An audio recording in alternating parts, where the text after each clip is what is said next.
First இந்த குருமா பண்ணுறதுக்கு அடுப்பில் ஒரு குக்கர் வச்சுருக்கேன். குக்கரில் ஒரு 1 கப் அளவுக்கு கொண்டக்கடலை சேர்த்துருக்கேன். இந்த கொண்டக்கடலை பார்த்திங்கன்னா ஒரு 8 மணி நேரத்துக்கு முன்னாடியே ஊற வச்சு இப்போ சேர்த்துருக்கேன். இது கூடவே ஒரு 1/4 டீஸ்பூன் போல் உப்பு சேர்த்துருக்கேன். இப்போ ஒரு 5 விசில் விட்டு எடுத்துக்கலாம். பாருங்கள் 5 விசில் விட்டு எடுத்தாச்சு. இப்போ இது கரண்டியாலேயே நல்லா மசிச்சு விட்டுக்கலாம். பாருங்கள் இந்த அளவுக்கு நல்லா மசிச்சு இருக்கணும். இந்த அளவுக்கு இருக்கணும். அப்போ தாங்க குருமா நல்லா டேஸ்ட்டாக இருக்கும். இப்போது அடுப்பில் ஒரு பேன் வச்சுக்கலாம். பேன் நல்லா சூடாகட்டும். பேன் நல்லா சூடாகிடுச்சு. ஒரு 2 டேபிள் ஸ்பூன் அளவுக்கு எண்ணெய் ஊற்றிக்கலாம்.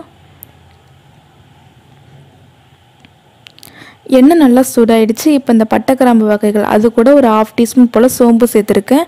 இப்போ அது எல்லாமே நல்லா பொரியட்டும்.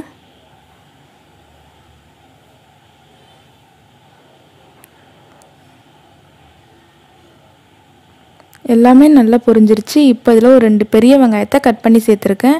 இப்போ இந்த வெங்காயத்தை நல்லா வதக்கிக்கலாம். இந்த வெங்காயத்தை கூடவே கொஞ்சமாக கருவேப்பிலையும் சேர்த்துக்கலாம். இப்போ இந்த வெங்காயத்தை நல்லா கண்ணாடி பதத்துக்கு நல்லா வதக்கி விட்டுக்கலாம். வெங்காயம் நல்லா வதங்கிருச்சு. இப்போ இது கூட ஒரு 1 டீஸ்பூன் போல் இஞ்சி பூண்டு பேஸ்ட்டு சேர்த்து நல்லா வதக்கி விட்டுக்கலாம்.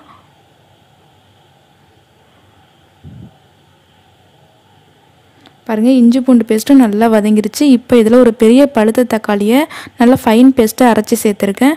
இப்போ அந்த தக்காளியும் நல்லா வதக்கி விட்டுக்கலாம். தக்காளி நல்லா வதங்கி வந்துருச்சு. இப்போ மசாலாத்தூள் சேர்த்துக்கலாம். மசாலாத்தூள் பார்த்திங்கன்னா ஒரு 1/4 டீஸ்பூன் போல் மஞ்சத்தூள், ஒரு 1/2 டீஸ்பூன் போல் மிளகாய்த்தூள், ஒரு 1/2 டீஸ்பூன் போல் மல்லித்தூள், ஒரு 1 டீஸ்பூன் போல் சிக்கன் மசாலாத்தூள். இந்த குருமாவுக்கு சிக்கன் மசாலாத்தூள் போட்டு இந்த குருமா வச்சோன்னா அவ்வளோ டேஸ்ட்டாக இருக்குங்க. இப்போ இந்த மசாலாத்தூளோட பச்சை வாசனை போகிற வரைக்கும் நல்லா வதக்கி விட்டுக்கலாம். பாருங்கள் மசாலாத்தூள் நல்லா வதங்கி 4 சைடு எண்ணெய் பிரிஞ்சு வந்துருச்சு. இப்போ நம்ம ஆல்ரெடி மசிச்சு வச்சுருக்கிற கொண்டக்கடலையே இப்போ இதில் சேர்த்துக்கலாம். இது கூடவே இந்த குருமாவுக்கு தேவையான அளவு தண்ணி ஊற்றிக்கலாம். இந்த குருமா கொஞ்சம் கெட்டியாக இருந்தால் தாங்க நல்லாயிருக்கும். நீங்கள் அதுக்கு தகுந்தாப்புல தண்ணி ஊற்றிக்கோங்க. இப்போ இதை நல்லா கலந்து விட்டுக்கலாம்.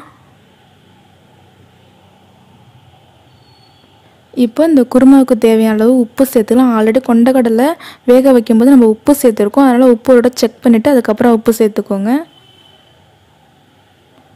சரிங்க, உப்பு சேர்த்து நல்லா மிக்ஸ் பண்ணி விட்டாச்சு. இப்போ இந்த குருமா ஒரு 5 நிமிஷம் நல்லா கொதியட்டும். அடுப்பு மீடியம் ஃப்ளேம்லேயே வச்சு இப்போ 5 நிமிஷம் நல்லா கொதிக்க விடலாம். பாருங்கள் 5 நிமிஷம் குருமா நல்லா கொதிஞ்சிருச்சு. பாருங்கள் 4 சைடு எண்ணெய் பிரிஞ்சு நல்லா திக்காக கெட்டியாக சூப்பராக ரெடி ஆகிடுச்சுங்க. இதுக்கு தேங்காய்லாம் சேர்க்க வேண்டியதில்லை.